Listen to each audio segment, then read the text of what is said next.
Hello and welcome to a very special Energy Connects discussion here at the OPEC Secretariat in Vienna during the 9th OPEC International Seminar. I'm privileged to have with me here His Excellency Haitham Al Ghais, Secretary General of OPEC. Thank you so much, Your Excellency, for taking the time out from your busy schedule and speaking to Energy Connects. It's my pleasure and welcome Energy Connects. Welcome to you and your team. And I'm the one who should thank you for covering our seminar and being with us throughout the past 2 days. It's our privilege to attend and be a media partner for the seminar. To start off, the theme of this year's seminar is charting pathways together, and you spoke about the importance of that together part, the collective action that is required. What are your thoughts?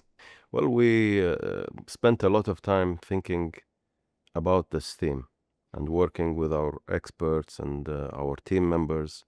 And we finally decided that the word together has a lot of importance, a lot of significance.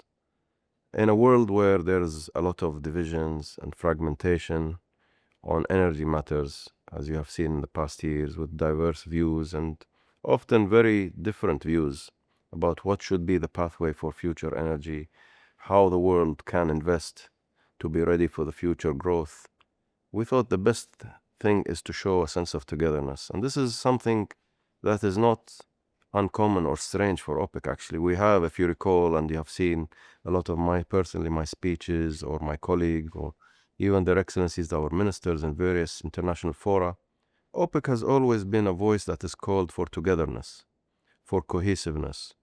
And this emanates from a very simple perspective we share. This is one planet we are living on. It's our planet. It's not theirs or ours, it's ours.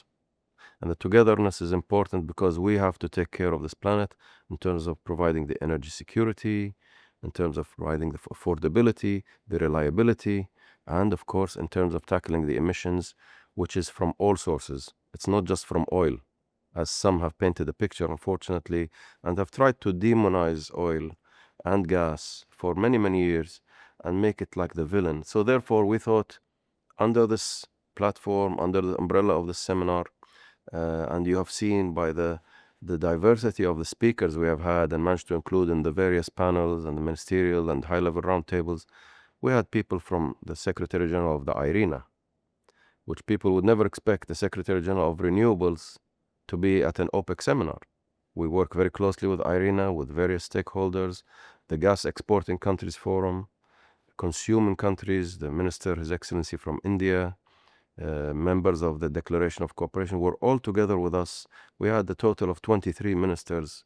I think there is no other platform or event in the energy calendar in the world that provides such a diverse and really important significance to the level of people that have attended, covering the broad aspects of all energy-related matters.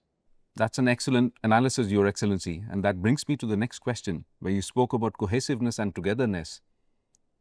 OPEC Plus is about to complete 10 years. And what are your thoughts about this coalition going forward in the next 5 or 10 years? Well, that's a great question. Next year, in fact, we celebrate 10 years since the creation of OPEC Plus back in December 2016. And really, it's been a journey, an impressive journey of togetherness again and cohesiveness, despite all the noise that you may see. The cohesiveness and the unity in that group has never been stronger, with a shared objective of maintaining energy market stability. And I say energy because oil is 30% of global energy. And without that stability in the oil markets, you will not have stability in global energy markets, nor for the global economy. We have been together working very closely and making sure that the market is always balanced for the interests of not only the producing countries, but also for consumers around the world. And as I said, this ultimately has an impact on the global economy. So strong, cohesive, united, we will continue to do our job in terms of providing stability to the energy markets. During the seminar yesterday, you released the latest edition of the World Oil Outlook 2025, which has some interesting numbers and surprises, as you had mentioned earlier. Could you talk to us more about that? Well, I think we were very clear in what we have demonstrated yesterday. My team did an elaborate presentation, and we thank you for covering that and focusing on that. what we try to bring to the world through the display of our World Oil Outlook is reality. Realism, pragmatism, I think, is important. When we talk about the future out to 2050, our outlook is one based on data-driven. It's data-driven. It's not ideology-driven, as some others have shown in the past, and I don't want to mention names. OPEC looks at data, numbers, solid evidence, and we have reflected the fact that there have been a lot of policy changes around the world in recent years that are shifting away from the initial, let's say, over-ambitious net zero targets to get away from oil and focus on renewables. And we have seen a pushback in many places around the world, and this has been reflected in our numbers, where we see that oil demand growth will continue to rise. Oil demand is setting a new record every year, actually, and we are seeing demand increase compared to our previous WU from last year, which was setting oil demand at 120 million barrels a day by 2050. The one we launched yesterday, the updated version, shows that oil demand will reach 123 million barrels a day by 2050, with oil still retaining 30% of the energy mix out to 2050.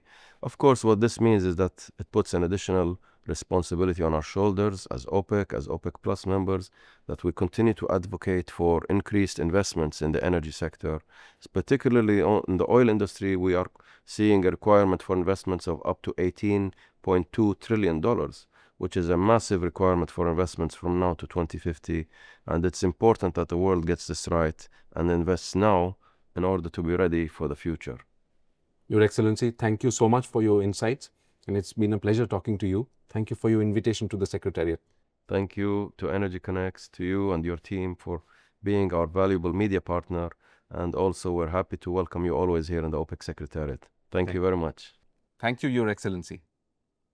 Thanks for watching, and to get more exclusive interviews like this and comprehensive coverage of the energy industry, log on to energyconnects.com.